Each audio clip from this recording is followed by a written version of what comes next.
Бунтующие солдаты Кот-д'Ивуара в среду ночью напали на военную базу в городе Буаке.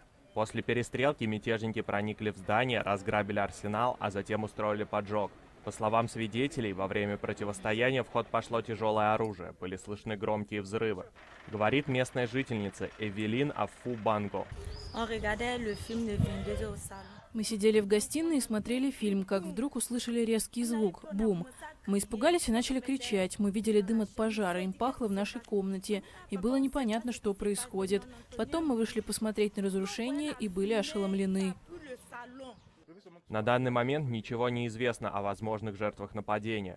Беспорядки с участием военных начались в Кот-д'Ивуаре в начале прошлого года. Мятежники требуют прибавок к жалованию, которые власти отказываются выплатить. Часть армии страны составляют бывшие партизаны, которые воевали за нынешнего президента Алассана Уаттару в последней гражданской войне. Их требования ограничиваются только выплатой денег. Свергать главу государства бунтовщики не собираются.